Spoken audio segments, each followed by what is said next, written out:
Olá, boa noite a todos e todas. Bem-vindos a mais um Legislação e Debate. Hoje com o tema Mais Clareza para os Fatos Relevantes. Meu nome é Giane Carvalho, sou diretora de redação da revista Capital Aberto e hoje recebo para falar desse tema que é muito relevante tanto para as empresas de capital aberto quanto para os investidores, os advogados Ricardo Mafra, do Vieira Rezende, e Érica Carvalho Fleck e Gabriela Saad Kriek, do Carneiro de Oliveira Advogados. O Felipe Hasman também vai participar, mas estamos com um pequeno problema técnico. Assim que ele conseguir resolver. Eu estou aqui já. Oi, entrou? Obrigado, Que bom. Jane. Boa noite, Felipe. Tudo bem? Boa noite. Desculpa aí a confusão. Não tem problema. Quem nos acompanha agora, já lembrando, pode participar mandando dúvidas ou contribuições pelo chat do webinar, que a gente reserva aí um tempo para trazer a contribuição de vocês. Lembrando que estamos a uma semana do término da consulta pública aberta pela CVM, que propõe melhorar os instrumentos fato relevante e comunicado ao mercado. Acho que a audiência termina no dia 27 de junho. Antes da gente falar da minuta em específico, eu vou fazer uma pergunta, uma pequena rodada com vocês quatro, para a gente ficar todo mundo na mesma página. A pergunta é comum a todos, tá? Era necessário uma revisão nas regras para os dois instrumentos? O momento é adequado? Érica, por favor, boa noite. Boa noite, obrigada pelo convite, Giane. Quando a gente fala de fato relevante, a gente está falando de um dos pilares do mercado de capitais, né? A gente tem sim um conceito amplo que remete lá de trás da lei das SA e vem sendo aprimorado ao longo do tempo, mas é natural que de tempos em tempos a CVM precise trazer para a norma conceitos que vêm sendo incorporados por meio de decisões do colegiado, entendimentos da área técnica. Então, o que a gente vê nessa proposta que está sendo apresentada para mudar a regulamentação de fato relevante? É uma proposta que busca trazer para dentro da antiga Resolução 44, que vai ter um número novo, conceitos que estavam esparsos em diferentes decisões da CVM, alguns já estavam dentro do ofício circular, mas ainda não estavam concretizados dentro da norma, tá? Exatamente, eu vou complementar aqui a Érica.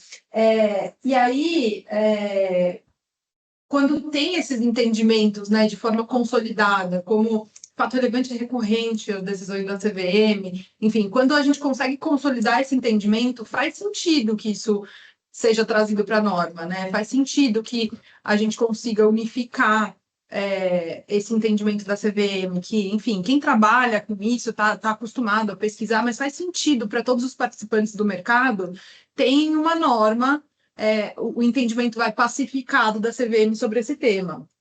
Então, nesse caso, acho que se democratiza, um pouco como funciona esse entendimento da CVM, como que o mercado deveria, enfim, acompanhar esse assunto e as companhias divulgarem, os administradores, né, conseguirem, enfim, estarem munidos de todas essas informações para conseguir divulgar as coisas da forma, enfim, correta, porque no fim o conceito que a gente tem de fato relevante é tudo aquilo que pode influir na decisão de negociar um valor mobiliário. O que pode influir uma decisão de negociar uma ação, um outro valor mobiliário? É muito aberto. E não tem como ser diferente, né? No fim, a gente está falando de caso a caso. Cada companhia tem um determinado tema que vai ser relevante, um determinado valor que vai ser relevante. É muito difícil trazer critérios objetivos, mas os exemplos que são trazidos ajudam, sim, a concretizar essa ideia do que é fato relevante, precisa ser divulgado como fato relevante, tem consequências de fato relevante e o que não é. Felipe, Ricardo, tem muito a mexer aí nesses conceitos e na definição do que é fato relevante e comunicado ao mercado? Boa noite aos dois. Boa noite. Obrigado pelo convite, Jane. É um prazer participar aqui. Acho que, em comparação com o que a gente tem na Resolução 44, a verdade é que a minuta proposta ela não traz tantas alterações assim, né? Acho que tem muita mudança formal, artigo que saiu de um lugar foi para outro, termo que, né, mudou de companhia para emissor, e de mudança efetiva, eu acho que são algumas, assim, acho que a gente pode contar talvez umas 3 ou 4. Uma das principais, que eu acho que talvez seja a que tenha mais impacto no dia a dia é o reconhecimento de que você pode ter uma divulgação chamada comunicado ao mercado, né? Que algo consuetudinário no mercado de capitais, mas não estava ainda previsto na norma.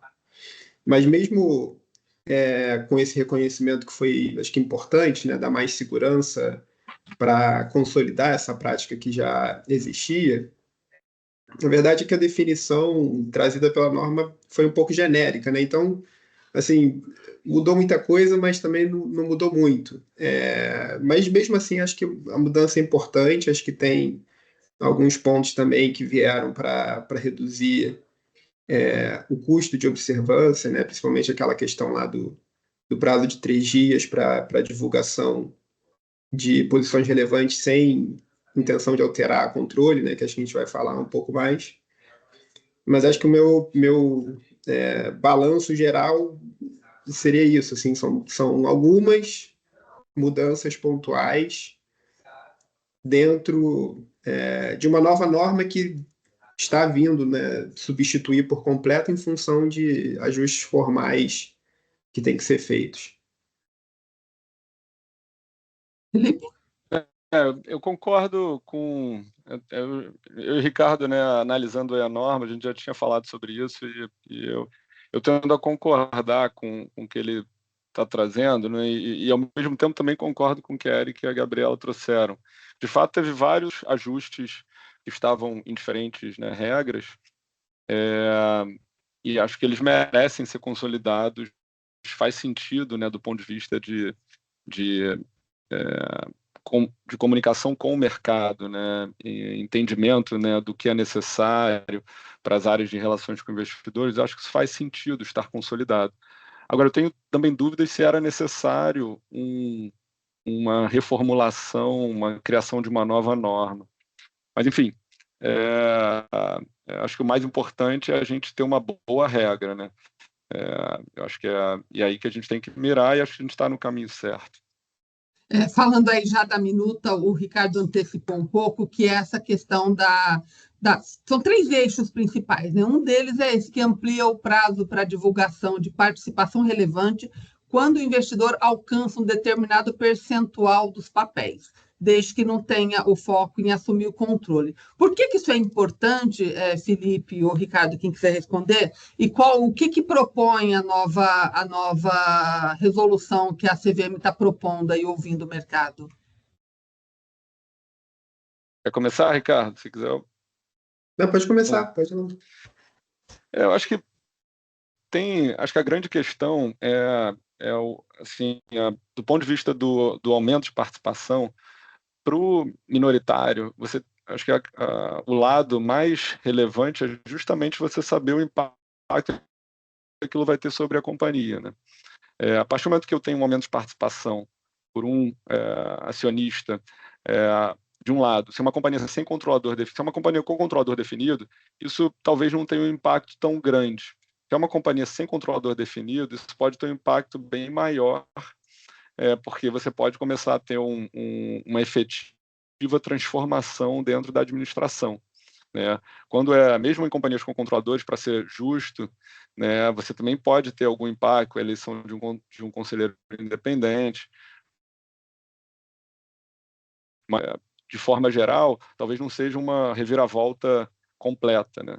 Então, acho que essa é uma questão super relevante e a CVM, né, está olhando, me parece, para o fato dela poder dar um desconto regulatório para as companhias nos casos, e para os investidores, nos casos em que aquele aumento de participação simplesmente reflete o interesse de aumentar a exposição econômica e não um interesse de efetivamente atuar exercendo o poder de voto para influir na administração, no dia a dia da administração da companhia.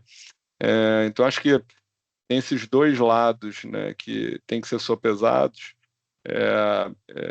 O mais importante, a meu ver, é que a informação esteja disponível para o mercado. Partindo da premissa de que você não tem o interesse do investidor de alterar, de influir na administração da companhia, eu acho que não é irrazoável você ter um desconto regulatório, ou seja, ter um prazo um pouquinho maior para isso. Mas, por outro lado, se alguém estiver acompanhando as informações, já vai entender isso pelo fato de não ter havido a comunicação imediata. Mas acho que, em linhas gerais, é isso que eu queria trazer. Complementando o que o Felipe trouxe, que eu concordo, de fato, um desconto regulatório, isso tem um pouco a ver com também o propósito original da norma, né? O propósito original da norma, como o Felipe já adiantou, na verdade, eram dois, né? Um era evitar que um acionista pudesse pegar o corpo acionário de surpresa, né? Aumentando a participação, né? Sem que ninguém soubesse, eventualmente até numa companhia de capital disperso chegasse ali perto, né? De ter um controle, pelo menos uma participação ali que desse uma influência grande sem que ninguém soubesse, e também ajuda a monitorar, junto com a divulgação dos próprios administradores e tudo mais, o risco de insider trading, né? Mas eu acho que esse desconto regulatório também tem um outro lado, que é o seguinte: esse acionista que declarar que não tem intenção de interferir na administração, ele, pelo menos na proposta que está agora na minuta, ele vai ter certas obrigações de abstenção, né? Então, ele não vai poder efetivamente tentar interferir na administração depois, sem mudar o seu posicionamento anterior e tornar essa mudança de posicionamento pública, né? Então, ele é como se ele estivesse postergando esse ônus, né? Eu tenho um prazo de 3 dias agora, não preciso fazer a comunicação imediata como era anteriormente, mas se eventualmente lá na frente eu mudar de postura e quiser interferir na administração, eu preciso divulgar para o mercado, né? Eu preciso informar a companhia para que ela divulgue esse fato relevante antes de começar efetivamente a me movimentar. Durante esse período, eu não posso interferir. E se eu interferir no prazo de 3 meses depois de eu ter feito aquela comunicação dizendo que eu não tinha intenção de interferir na administração, eu ainda vou ter uma presunção a meu desfavor de que eu fiz aquela comunicação de forma irregular. Então, assim, tem também esse desconto regulatório, vem acompanhado de vários ônus, né? Então, acho que é um ponto para o mercado se atentar, que talvez não seja um benefício tão grande assim.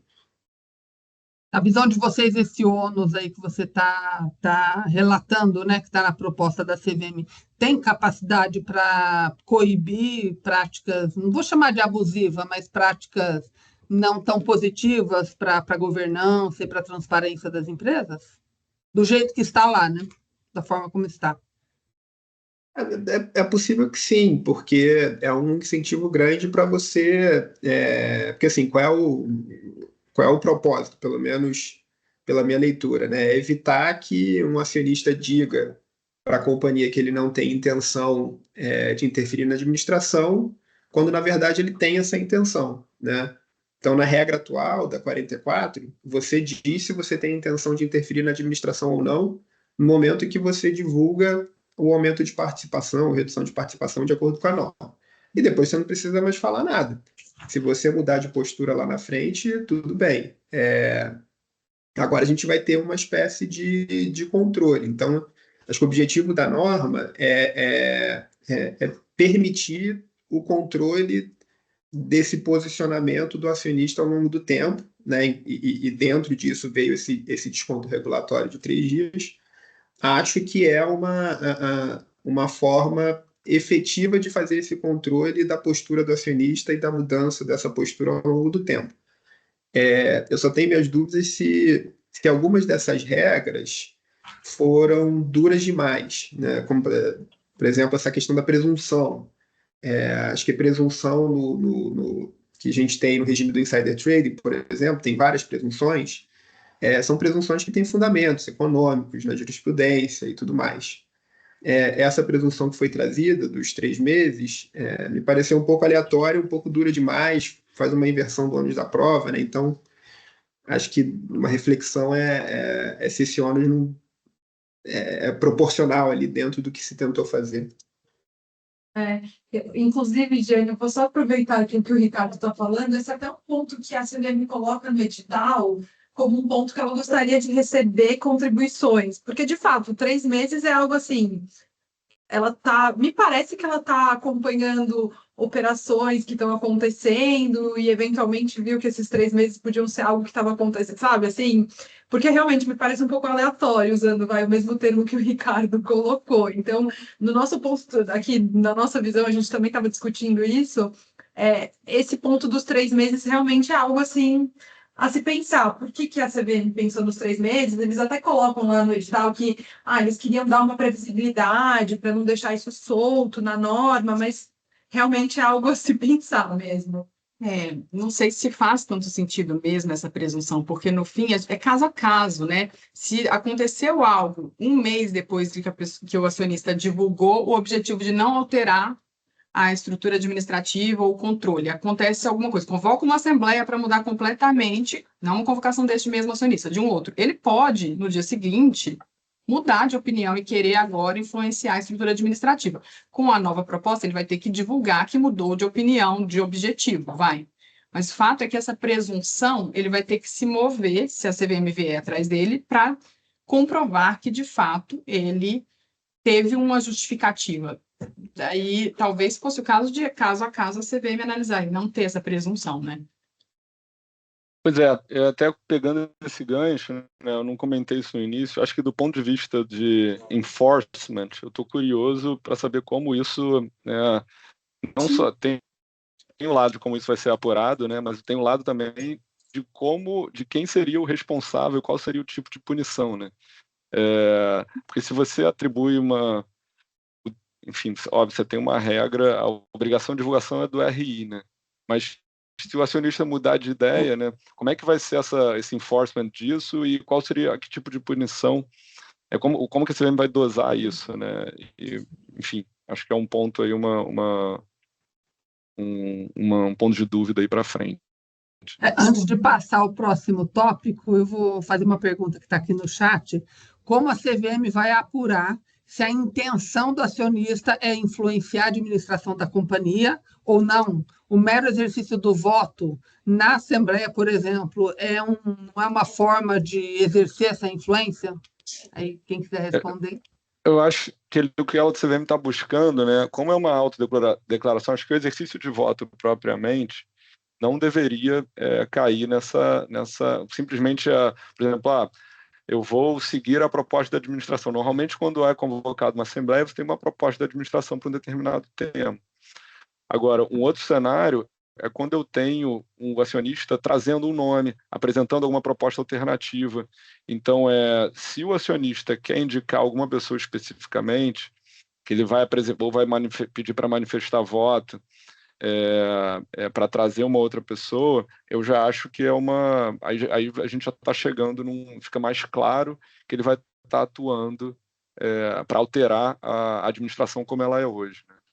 A CVM, na proposta, traz alguns exemplos que indicariam o objetivo de mudar o controle, de alterar a estrutura administrativa, né? Ela coloca, se tiver um lançamento por esse acionista de uma OPA para aquisição de controle, se esse acionista convocar uma assembleia para eleger membros ou pedir para incluir candidatos no boletim de voto à distância, ela coloca algumas hipóteses que já indicariam essa intenção, né?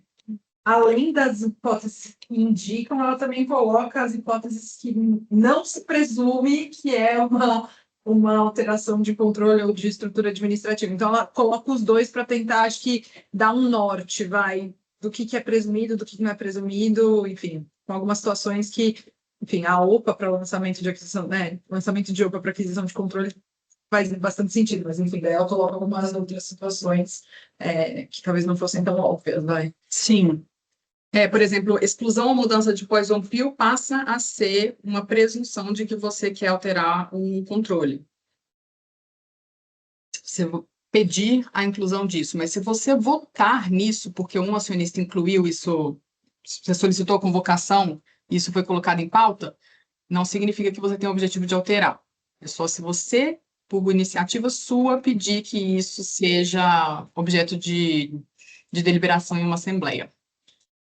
E a gente vê que até que esses exemplos, eles vêm um pouco da experiência de operações super inovadoras que aconteceram recentemente e que a CVM, que é natural, né? Quando surge alguma coisa inovadora, a CVM percebe uma lacuna e quer preencher com normas novas, né? Um outro Eu queria tópico aqui. complementar. Claro, Ah, à desculpa. vontade. Não, Não, imagina. só casando com isso, né, que a Érica e a Gabriel trouxeram, né? Tem um outro lado, e acho que o Ricardo também falou sobre isso, né? Tem um outro lado que é muito importante, que é o lado de fato, quando eu tenho, principalmente companhias que não têm um controle definido, não têm um controle majoritário, quando há o interesse de se fazer uma oferta pública de aquisição, para aquisição do controle ou para aquisição de um bloco de ações relevante, né? Então, isso naturalmente provavelmente a pessoa que comprar o controle, assim, quem comprar o controle certamente vai usar o poder para influenciar a administração. A pessoa que compra um bloco relevante, ela também provavelmente vai querer participar disso. Então, eu acho que quando tem um interesse, né, pelo aumento da exposição econômica visando a aquisição do controle, isso evidentemente acho que é um aspecto que é de interesse do mercado, né? E se eu puder só complementar também, Jane, acho que assim, tem algumas situações em que a gente vai ficar em zonas cinzentas, né? Porque a norma ela traz uma lista de situações exemplificativas em que você estaria tentando interferir na administração, né? Influir na administração. Mas é exemplificativa, pode ter outras, né? Ou pode ser que dentro daquelas você tenha uma outra circunstância do caso concreto que afaste, né, a situação de uma tentativa de interferência. Mas eu penso assim, se esse acionista que divulgou lá atrás que não tinha intenção, né, tá ali numa Assembleia Geral Ordinária e de repente se inicia um movimento ali entre os acionistas minoritários para cumprir o quórum lá para eleger um membro do conselho de administração numa votação em separado. Será que o fato desse acionista participar desse movimento para viabilizar esse quórum seria uma tentativa de interferência na administração? Eu acho que essa nova regra ela pode acabar inibindo algumas movimentações que naturalmente aconteceriam com a participação desse acionista, principalmente na Assembleia Geral Ordinária, que é quando a gente tem essa dinâmica de votação nos membros do Conselho, de votações em separado. Fora que eu acho que algumas das hipóteses exemplificativas que foram trazidas na norma, acho que merecem algumas contribuições nossas aqui do mercado para ficarem um pouco mais lapidadas. Antes de falar da distinção entre fato relevante e comunicado, que sempre foi algo muito importante, que era comunicado virava fato relevante com medo do regulador, sempre teve uma confusão. Antes de falar o que está propondo a CVM para substituir a 44, eu vou trazer uma pergunta do José Raul Caixeta Guimarães. Ele diz que, apesar de ser um fato recorrente, gostaria de ouvir de vocês os cuidados para tratar atos ou fatos relevantes e comunicação ao mercado. O que é de diferente entre eles? Vamos primeiro falar como está até agora e depois a gente entra no que está propondo o regulador. Pode ser, Érica? Pode ser. Vamos lá. Então, fato relevante, conceito é aquele conceito amplo, é tudo que pode influir de modo ponderável na decisão de comprar, vender, negociar valores imobiliários. O que significa isso na prática? Precisa de um juízo subjetivo da pessoa, do DRI, para definir o que, na visão dele, antes de divulgar, vai ter um potencial impacto. É difícil mesmo, porque quando a CVM vai julgar um caso em que teve uma divulgação irregular de um fato relevante, ela está olhando no retrovisor. E aí ela sabe que naquele dia divulgou, no dia seguinte, ou divulgou um comunicado, ou deixou de divulgar quando teve um vazamento de uma informação que seria relevante e não foi divulgada. E aí no dia seguinte oscilou e 3 dias depois a ação voou para o espaço e aí só aí o DRI se movimentou. Então, assim, muito mais fácil quando a gente olha em retrospecto e entende o que é um fato relevante e o que não é, porque você vê as consequências daquela informação. Mas no dia a dia, o DRI é obrigado a fazer decisões e divulgar como fato relevante aquilo que ele entende que pode ter um impacto e comunicado aquilo que não pode ter impacto. Hoje, o comunicado não tem previsão em nenhuma regulamentação específica da CVM, mas ele é muito utilizado. É até engraçado, a gente estava comentando aqui, eu e a Gabriela, que quando entra alguém no escritório e fala, mas onde que está o comunicado ao mercado? Não está em lugar nenhum mesmo, mas é tão parte do nosso dia a dia que a gente até esquece que não estava escrito em nenhuma norma. Então, é igual o Ricardo falou, não é nenhuma novidade, eles só estão trazendo para a norma um conceito que é tudo que não é relevante vai ser divulgado via comunicado ao mercado. Sobre a segunda parte, o que isso influencia? Tudo. Por exemplo, insider trading. Insider trading é a negociação com informação privilegiada. Só é aplicável para informação que é objeto de fato relevante. Se você vai soltar um comunicado ao mercado, você não vai checar quem negociou as ações daquela empresa nos dias anteriores. Não importa. Você está só passando uma informação que não influencia em nada a decisão de negociar. Horário de divulgação da informação. Fato relevante a gente divulga antes da abertura do pregão ou após o encerramento. Em situações excepcionais, a gente pede a suspensão da negociação se precisar divulgar no meio do pregão. Comunicado não, você solta a qualquer hora. Então, tem uma outra informação também. Os administradores, por lei, são obrigados a manter sigilo sobre informação relevante, objeto de fato relevante. Comunicado, você pode conversar, não tem problema nenhum, não vai influenciar em nada. Então, tem impacto em tudo. E qual que era a outra pergunta? Desculpa, Giane. Ele fala quando a diferença entre os dois e quando deve ser aplicado um ou outro, né? Quando deve ser aplicado um ou outro. Então, é um juízo de valor. Agora a gente tem um pouquinho mais de exemplo do comunicado, do fato relevante sempre teve, tá? E tem uma regra também que é interessante, que eles falam que a CVM pode analisar se aquela divulgação foi feita correta ou incorretamente, se você divulgou comunicado quando deveria ser fato relevante. Mas ela parte de uma presunção de que o administrador agiu de boa fé. E isso é muito bom, porque é igual eu estava falando no começo, é fácil você olhar em retrospecto e entender que aquilo deveria ser divulgado, quando no momento a pessoa pode ter de boa fé entendido que não era o caso. Então, a CVM pode analisar, pode aplicar penalidade por divulgação irregular, mas ela vai partir da presunção de boa-fé. E eu acho que uma coisa, até talvez complementando aí um pouco além da pergunta, a CVM tentou incluir algumas coisas que já tinham sido julgadas em outros, em precedentes mesmo pacificados. Então, ela inclui aqui que não quer dizer que uma informação não é fato relevante se ainda está em estágio inicial. Então, eu estou numa operação, estou negociando, ela inclui isso aqui expressamente. Já é algo que já tinha sido debatido em precedentes, tem vários, inclusive, que tratam do assunto, e é muito isso que a Érica estava falando.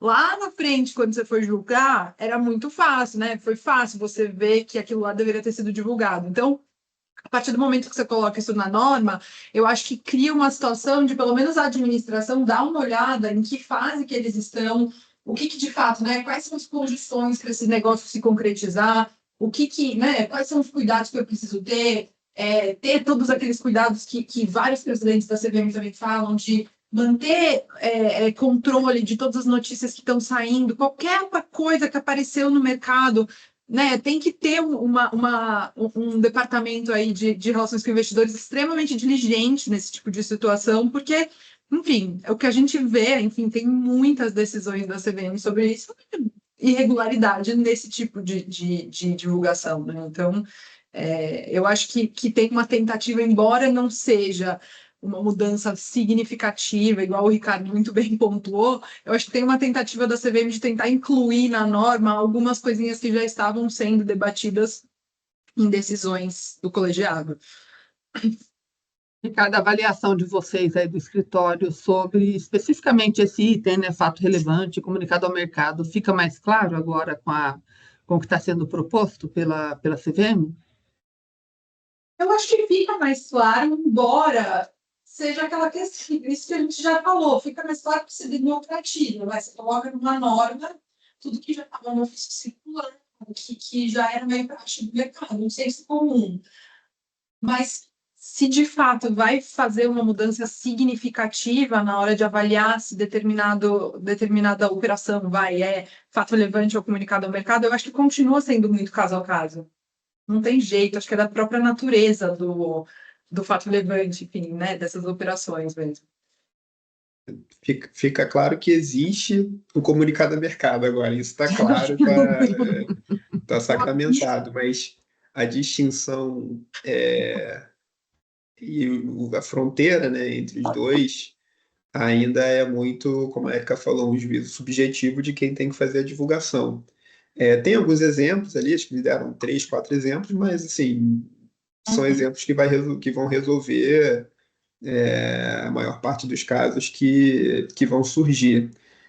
Uma coisa que eu acho que é interessante pontuar, isso eu acho que também é um ponto que merece uma reflexão do mercado, né, para ver se a gente vai fazer alguma sugestão a esse respeito, é que no artigo 32, ele fala que essa decisão entre divulgar como fato relevante ou comunicado ao mercado, que cabe ao DRI, né, ele que é o responsável por fazer a divulgação na ponta, vai ser pautada numa indicação da pessoa que transmitir essa informação para a diretoria. Então, no artigo 24 da minuta, tem lá uma série de pessoas que são obrigadas a passar a informação relevante para o DRI, que são os insiders, né, os administradores e o acionista controlador, de forma resumida. Então, essas pessoas, quando elas passarem a informação para o DRI, elas ainda vão ter que dar um palpite, né? Eu acho que isso aqui é fato relevante, eu acho que isso aqui é comunicado ao mercado. E eu acho que, pelo menos para mim, ainda não está claro sobre quem cairia a responsabilidade numa situação em que um fato relevante é divulgado como comunicado ao mercado, né? Se uma divulgação é feita de forma irregular, se é nos insiders que indicaram erroneamente na fonte ou se é no DRI que tomou uma decisão pautada nessa indicação. Então, acho que isso é um ponto que merece a nossa reflexão também, porque dependendo da resposta, isso gera um ônus adicional para aqueles insiders que têm a obrigação de passar a informação para o DRI Ou seja, quando não eles estão está claro se é o DRI que recai ou se também na escala de responsabilidade afeta os insiders, é isso? Se existe alguma responsabilidade para esses insiders. Pela redação do artigo 32 da minuta, eu acho que a decisão e o ônus da decisão, né, a responsabilidade pela decisão ainda é do DRI, mas é uma decisão pautada na indicação daquelas pessoas que transmitiram a informação para o DRI. Então, a questão é o que significa esse pautada na orientação. Quem talvez tem mais conhecimento para falar o que é fato relevante? Vai ser a pessoa que tem acesso à informação ou o DRI, né?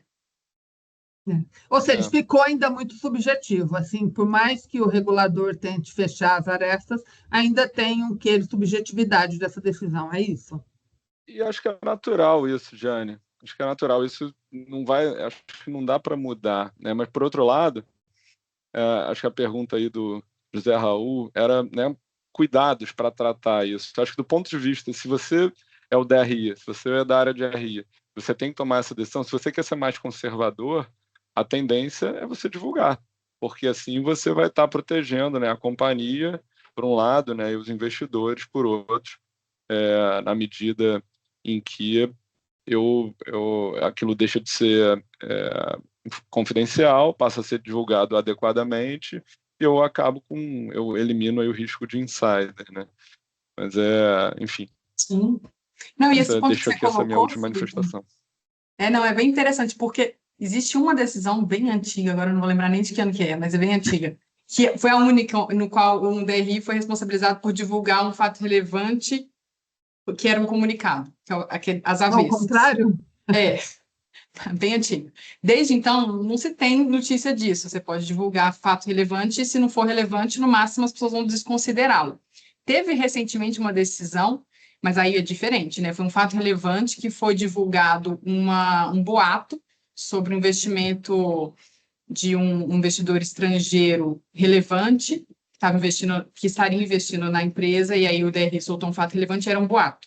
E aí as ações também dispararam, ele não retificou aquilo e depois ficou configurado que ele sabia que, de fato, aquela pessoa não estava investindo mesmo. Então, ter sempre esse cuidado, né, com boatos, porque aí pode ser responsabilizado.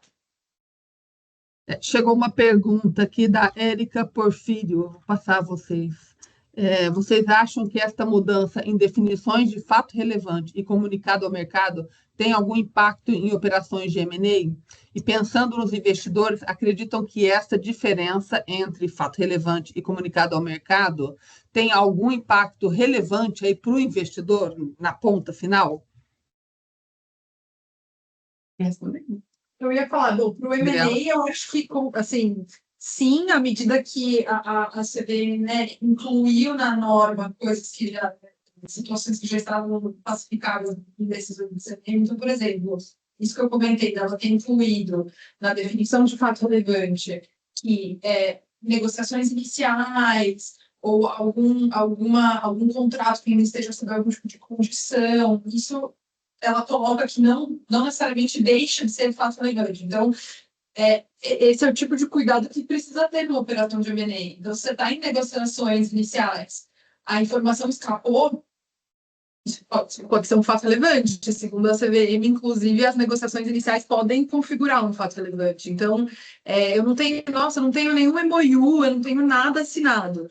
Tudo bem, mas a CVM já se manifestou no sentido de tratativas iniciais, esses estudos e tal, isso é um fato relevante. Então, dá para entender, né, aquele desconforto de divulgar algo que está muito em estágio inicial, porque você pode gerar um burburinho no mercado que nem vai se configurar lá na frente. Mas, à medida que, né, uma vez que a informação escapou, tá sendo divulgado um monte de coisa, boatos e tal, papel do Departamento de Relações com Investidores, do diretor, né, divulgar essa informação justamente para trazer de novo a simetria, né? Todo mundo tem que estar com as mesmas informações justamente para você evitar o insider, você ter esse mercado, todo mundo na mesma página. Então, com relação a operações de M&A, eu acho que influencia sim e traz o que já estava sendo falado pela CVM para a norma, isso com certeza. Perfeito. Só avisando quem está nos assistindo que o Felipe precisou sair da live, tá? E prosseguimos aqui até o final. Tem mais uma pergunta aqui, o chat está bem participante hoje. Eu vou ler a dúvida do José Raul, ele está pedindo orientações atuais e eventuais mudanças previstas na regulamentação do período vedado, ou blackout period. Em especial, ele quer entender se há definições mais precisas sobre o momento de início e término desse período. Tá, não tem nenhuma alteração sobre esse assunto nessa minuta, tá? A regra que tem hoje é 15 dias antes de informação financeira, então DFs e TRs, ninguém pode negociar, né, os administradores, e desde que a pessoa tenha acesso à informação até que é privilegiada, até que a informação é divulgada, essa pessoa também, seja ela administradora ou empregado, não pode negociar com as ações. Na prática, o que a gente vê? A CVM manda um relatório para você preencher com a data em que as pessoas tiveram acesso àquela informação, tanto pessoas internas quanto advogados, manda todo mundo quem teve acesso àquela informação e desde quando. E aí, com base nisso, tem uma análise se teve algum insider trading. E aí eu acho que um cuidado... Oi, desculpa, Ricardo, te cortar. Não, pode só ia falar que um cuidado é justamente ter essa área de RI mandando e-mails, eventualmente, né? Isso a gente sempre fala para os nossos clientes aqui, que são companhias. Então, manda um e-mail, fala, olha, iniciamos hoje o período, né, vedado, enfim, acho que são pequenas coisas que ajudam você ter uma diligência, para tentar informar os administradores que naquele período específico, principalmente quando está antes de informação financeira, avisar que esse período não deveria negociar ações, exceto se tiver aqueles planos de investimento. A regra não traz a proposta não traz nenhuma mudança nesse sentido, é isso, né? Segue como já era. Isso. Uma questão interessante é que, assim, apesar da regra não ter mudado, com essa dinâmica nova, que não é nova, né, do comunicado ao mercado, a gente falou há pouco, né, de uma possível postura mais conservadora de que, se você está na dúvida, divulga como fato relevante não comunicado ao mercado. Mas, ao fazer isso, né, como a Érica falou numa das respostas dela, ao divulgar um fato como fato relevante, você traz também o risco de insider, né? Então, essa escolha de ser mais conservador e divulgar como fato relevante também traz esse risco maior de você poder ter uma discussão de insider trading, né, antes da divulgação dessa informação para o mercado, que você não teria se aquela informação tivesse sido divulgada como comunicado, né? Então, é uma postura conservadora, mas que também traz alguns riscos. Uhum. Sim. Na minuta da CVM tem outros tópicos, né? Talvez, não vou dizer que são menos importantes, mas são mais laterais aí dentro do que está sendo proposto. Um deles é como que a CVM vai tratar. Até vocês falaram que é tudo pelo retrovisor, mas de qualquer forma ela tem que finalizar qual o tratamento para fato relevante que foi utilizado como um comunicado ao mercado, mesmo sendo raro, né? Acho que foi a Érica que falou, pode ocorrer. O que ela propõe como tratamento, como o olhar do regulador para isso? Tem mudanças relevantes? Acho que nesse ponto a gente tem lá as exemplificações, né, do que é comunicado no mercado, mas que não ajuda muito. Os exemplos de fato relevante que a gente tem são os mesmos, né? Então, na análise da responsabilidade de quem toma essa decisão sobre divulgar como fato relevante ou como comunicado ao mercado, a gente usa muito a própria jurisprudência da CVM, né? A jurisprudência da CVM, ela tem, pelo menos as decisões mais recentes, elas dizem que essa decisão sobre divulgar fato relevante ou não, né, em que momento divulgar, é uma decisão normativa, né, de interpretação e aplicação da lei.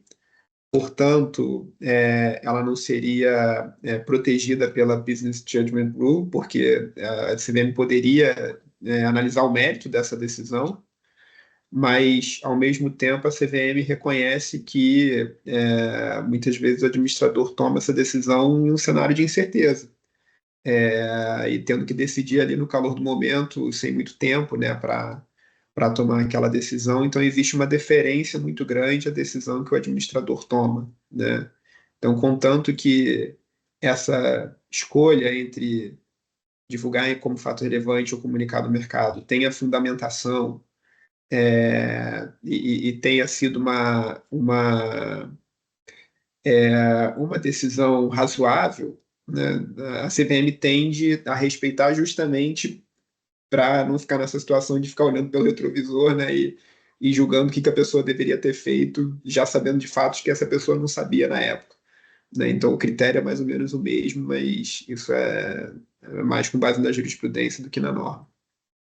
Eu acho que tem também aqui na norma, a CVM acho que busca indicar também algumas situações que poderiam configurar um uso errado do comunicado em vez de fato relevante. Então, ela até coloca aqui circunstâncias indicativas de uso inadequado. Então, ela lista algumas situações do que poderia ser. Então, uma delas, inclusive, ela fala...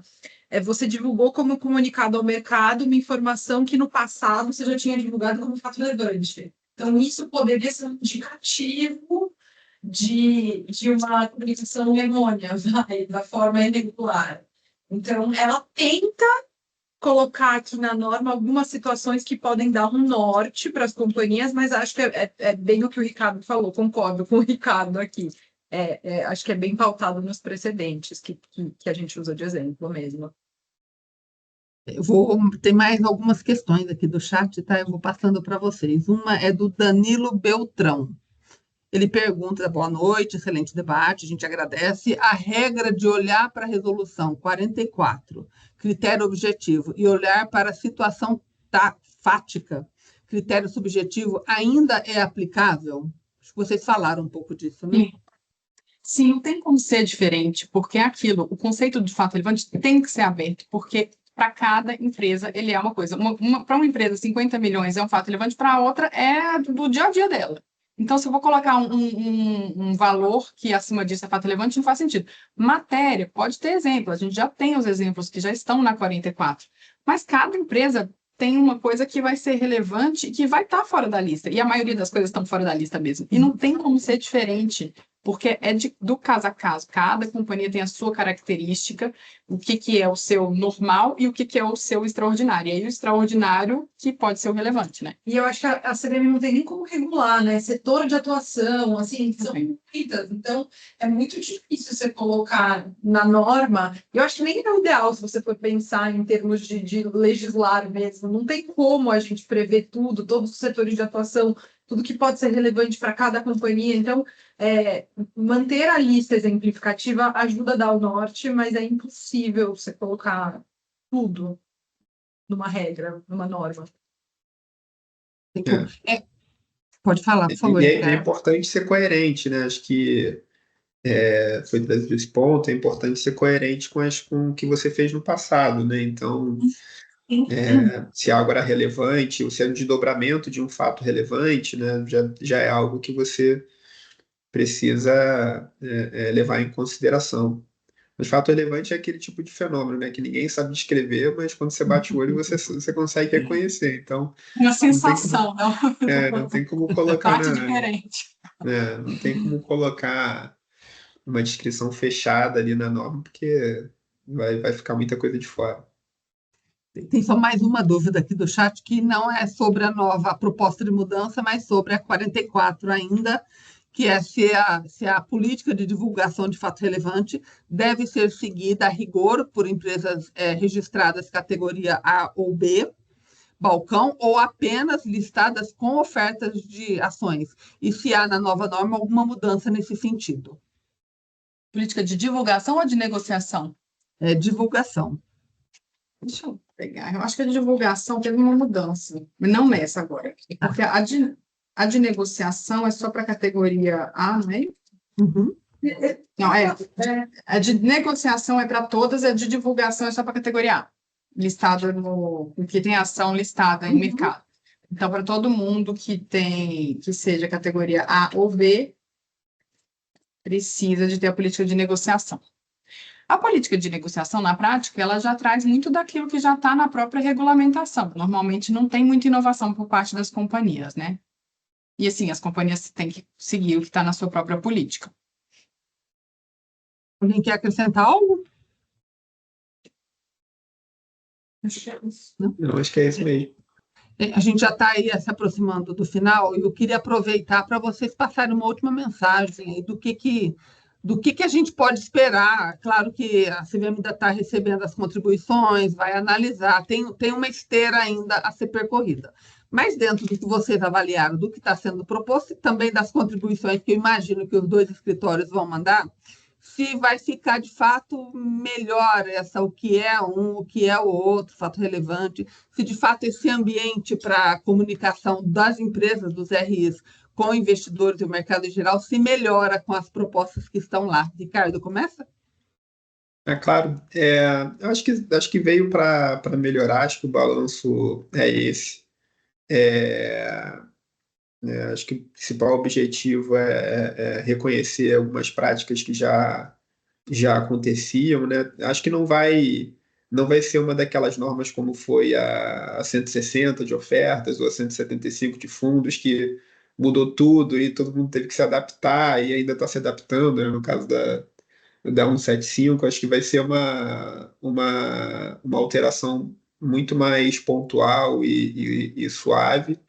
A norma já é muito boa, né? A norma já é de uma qualidade técnica muito alta, então qualquer ganho incremental também fica melhor ainda, mas acho que a gente precisa contribuir com a CVM para aparar um pouco melhor essas arestas, principalmente dessa questão da declaração de se vai ter ou não interferência na administração da companhia. E talvez, não sei, tentar dar uma contribuição para diferenciar ainda mais o que é comunicado no mercado, o que é fato relevante, talvez trazer alguns exemplos, né? É, mas eu acho que é por aí. No geral, acho que estamos tendo um ganho incremental, mas que é importante. Obrigada, Ricardo. Gabriela? Eu concordo com o Ricardo. Eu acho que para além disso, eu acho que tem uma questão bacana da CVM estar sempre atenta, né? O que tem gerado dúvida. é, Isso já estava na agenda regulatória deles, que eles divulgaram para 2025, mas eu acho que tem uma atenção aí, um cuidado da CVM para ver não só os precedentes que precisam ir para uma norma, né? Vamos democratizar, colocar tudo aqui na norma, mas eu acho que tem uma visão mesmo da CVM do que está acontecendo no mercado. Então, eles estão atentos ao que está acontecendo, não só em processos. Acho que aqui tem um pouco o reflexo de ofícios recebidos pelas companhias. Então, não é todo mundo que vai ter acesso aos ofícios que cada companhia está recebendo, né? Mas acho que tem um cuidado da CVM de trazer dúvidas que não viraram um processo aqui para a norma. Então, eu acho que o papel da CVM aqui de olhar mesmo para o que está acontecendo e trazer isso de alguma forma para a norma é super positivo, além de tentar esclarecer esses pontos e como o Ricardo falou, talvez colocar para umas arestas, esclarecer alguns pontos que podem gerar mais dúvida do que esclarecimento lá na frente, acho que é válido nessas contribuições que a CVM deve receber. Obrigada, Gabriela. Érica? Eles, assim, sim, o maior benefício, o ponto positivo disso é trazer para um único documento um conhecimento que está esparso. E para os participantes do mercado, faz todo sentido que isso seja acessível, né? O DRI não vai conseguir, no dia a dia dele, ficar pesquisando os entendimentos da CVM para identificar qual que é a melhor forma de divulgar o fato relevante quando ele tem meia hora para fazer isso antes da abertura do pregão. Se tiver na norma, já o que tem um pouco mais de norte dentro daquele conceito amplo que não tem como ser diferente, vai ajudá-lo, né? Aquilo que já está consolidado no entendimento da CVM, tanto de decisões do colegiado, quanto desses reflexos de ofícios que a gente vê no dia a dia das companhias, ajuda se tiver num documento só. Perfeito, gente. Obrigada. Eu quero agradecer aos três aí pela presença, pela participação, por terem aceito o convite da Capital Aberto e a todos que mandaram perguntas. E se chegar mais alguma coisa via chat, eu encaminho para vocês. Obrigada a todos e boa noite. Até o próximo. Obrigada, boa noite. Boa noite. Tchau. Tchau.